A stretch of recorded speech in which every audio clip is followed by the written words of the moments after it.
there's only 4 goals, so I'm not going to put you to sleep. So we're 3/4 of the way through already. I don't look like my watch. I hope Randy looks at it. I may run over and I may run short. But I want to talk about this one a little bit, because the idea of the linkage of the capital to MSP as a small business corridor is something that we believe in. Here's the problem. Here's the problem. We can bemoan the fact that it's going to take us a very long time to regain our traditional jobs. And having a traditional manufacturing base, as you do, would incline you to think that if only we can get that manufacturing employment back, then that will be the way that we balance the economy around, obviously, state government on the one hand and manufacturing on the other. And I'm here to tell you that you will not regain that manufacturing employment. You will not regain it. It's depressing. I'm unhappy with it. I have manufacturing in my own background. But you will not regain those jobs. And the reason you won't regain them is because it's not in the interest of business to grow by adding new jobs. It's not in the interest of business to do that. And it would be true even if offshoring weren't an issue. And the reason for that is very simple. It's technology. Technology is the way in which business reduces labor, not increases it. So if we can't embrace that reality, if we don't understand that this is not to say that manufacturing doesn't matter. We're a highly productive nation. We'll remain productive. But our productivity doesn't come through employment gains. It comes through technology gains. And so when we do hire, back to those earlier slides, when we do hire, it'll be the skilled worker. It'll be the educated worker. It won't be the traditional manual worker for whom there will be less and less opportunity. And we deplore it, and I do, but it's also the economic reality. So we have to find other opportunities. We have to find other opportunities. And those opportunities can come by looking at that corridor and looking at the downtown as a modern business park in itself. So when we say to ourselves, what will the chamber do? What will the city do? Where will the employment growth be? It will not be in your old traditional industrial parks. It will be in rethinking the way the city itself can be an employment center. The way it can attract entrepreneurs. The way it can attract innovative companies, design firms, engineering firms, the ones that are upstream from traditional manufacturing. That's where we think employment is going to occur, and where all economists seem to be agreeing. So the notion of supporting startup, retention, and expansion of business, that's the new strategy. That's where we think businesses will be most successful. We're about to start a new project. I haven't told Randy. It'll start in March. We were awarded the Seattle Puget Sound contract. Very big contract. And one of the things we told them when we started is it can no longer be just about Boeing and Microsoft. It has to be about something more. And it has to be about innovation. Those two companies, which have been the pillars of the Puget Sound economy, can no longer carry the weight. Boeing itself, despite the problems it's going to have with the 77, is having a 3 years delayed, but the stock is going up because the market believes that the technology, despite the fact that it's being outsourced, is the way that their economy is going to grow. Not through employment gains, but through more effective business models and the ability to attract small, creative, entrepreneurial companies. You have that ability. You have that ability because you have centers of gravity here that don't exist anywhere else in the state except at the peripheries of it, Kansas City and St. Louis. And by thinking about this in concert with Columbia, not thinking about them as somewhere on the other side of the DMZ, the 39th parallel, and we don't talk to them. Because it feels like that sometimes. It feels like you ought to wall yourself off from them. Well, we're the state capital, and we're an old German farming community. But that's not your future. Your future is connected to Mizzou. It's something Lincoln University already understands. It's something that Lynn understands. It's something that when it's grabbed, when it's no longer a demilitarized zone that exists somewhere at the county edge, then you begin to realize that these things are possible. Which is not to say that recruiting target companies, which we also are recommending, should be ruled out. You have to be opportunistic there, but we don't think that's where you're fundamentally engaged in going to be. So now we're on to the fourth goal. And the fourth goal speaks to an organizational infrastructure. We're recommending something radical.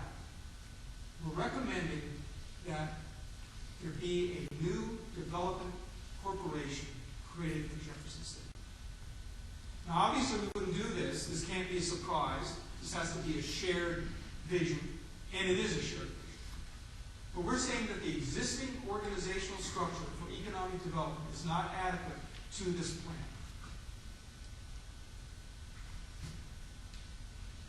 And the notion of a new development corporation with new powers and authority to begin this transformation, we feel is essential. It needs to be properly capitalized, and we need to explore options for funding. And we need to ensure sufficient capacity and resources for that to occur. We're not recommending this in a vacuum. Our firm has experience with development corporations. We've seen how effective they can be. We've worked personally with them. The Portland Development Commission is arguably the most famous in the country. They were so committed to redevelopment of the downtown and the riverfront that they moved a freeway. They literally moved a freeway, a 6-lane freeway, in order to recapture a riverfront. They believed in the value of quality of place so strongly that Development Commission, to this day, and over the last 40 years, has made massive, massive investment into Portland. And those of you who think that you aren't Portland or you aren't Columbia, you are what your transformation allows you to be. You have the wherewithal to do that. And we believe that the Development Commission is a means to that end. It's a radical step. We think that if it's created, the momentum behind it will allow that change to occur. So I'm going to wrap up with a couple more observations. And that is, this is the eye chart. And I've been told already that no one will be able to read that. And that's okay. I'll tell you what it says. But we were driven here in terms of our economic development strategy by the reality of the competitive environment this year. There's an action plan associated with the strategy that we've delivered to the Chamber. And that action plan details the rationale for these particular goals. But the most important of those are the slide I showed you initially. If we set out a series of benchmarks that looked at economic development as job creation, I'm afraid that you would fail. It would not be the right metric. It's not the right metric to suggest that you should reach employment levels that you can't reach when the national economy won't allow you to reach them. So how do you build the proper infrastructure for that to occur? What we did was a different kind. We looked at your capacity based on a different SWOT analysis. Those of you who haven't yet heard the term SWOT, and I'm sorry for those that have, and I wish none of us have, but that's the life of consultants. So a SWOT is a strengths, weaknesses, opportunities, threats analysis. So, but instead of looking at it just on a static level, we looked at it in terms of your opportunities both nationally, internationally, statewide, and citywide. And at the very center of that, which you can't quite read, it says state capital, and overlaps all four. It is a strength for you, no question, but it's also a weakness, because it breeds a complacency on your job pool that has been limiting to you. It's also a threat, less of a threat than some of the other areas, because you are vulnerable to state government as if it were an industry that you don't have any control over. And in a sense, that industry doesn't look very favorably upon you. And you're no different. Our legislature in Texas looks askance at Austin all the time. Anything Austin wants, they're not going to get. In fact, the Texas legislature takes pleasure in spiting Austin. So you have to work around that, but it's no question it's an opportunity. There are business opportunities associated solely with the legislature. Opportunities that you can capitalize on in a business sense. The second thing we looked at was capacity. Do you have the capacity to do that? And out of that question emerged the importance of a development corporation. And finally, vision. Was there vision here to do this? And we felt there was. And that vision process, we just stood apart from it and said, wow, this is really something. This is an amazing thing to have happen here. So finally, as we reach the end of this, mine, this is a call to action. This is a belief that transformation is possible. That you have the right concept, you have the right idea, you have the right belief. But it will take an enormous amount of work, and it has to be predicated on the notion that good enough really isn't good enough. That you can be more. And if that good enough is good enough for you, it's only going to be good enough for another 5 years or so. Because the reality of the aging demographic of this community says that if you don't begin to replace the talented workers you have now with a new generation of workers, you won't be competitive at all. And you will be rural. There has to be a sense of expectation. You have to drive that sense of expectation.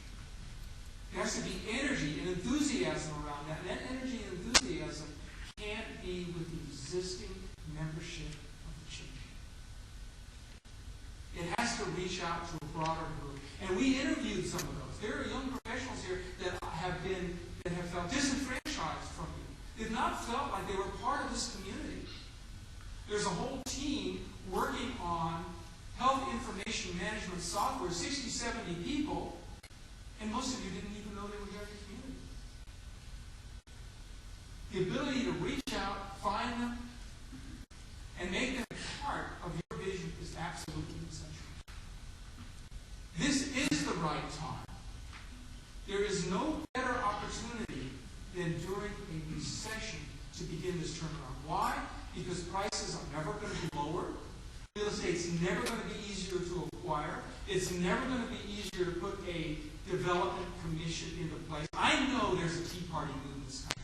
I know that. I know it's here. I know it's elsewhere. But even the most ardent Tea Party member knows that infrastructure is not built without a commitment to the public sector. No one can think that we could grow unless we made that commitment. Even the most ardent conservative couldn't believe that. So the opportunity to do more is now. And you have the right people. I've been hugely impressed, and we do this across the country, as I've said.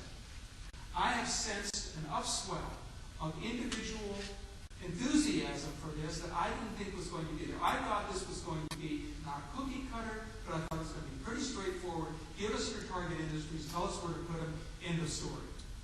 But from the beginning, there was more. So I believe that this is the right people. I also believe this is the right place. I think that you have the visibility in the state. I think that you have assets here that are underutilized and unrealized, that when you begin to market and promote them, and businesses see you as a place favorable to grow, that this can work. I think this is the right time, that you have the right people, and this is the right place to do it. So thank you so much. It's been a pleasure.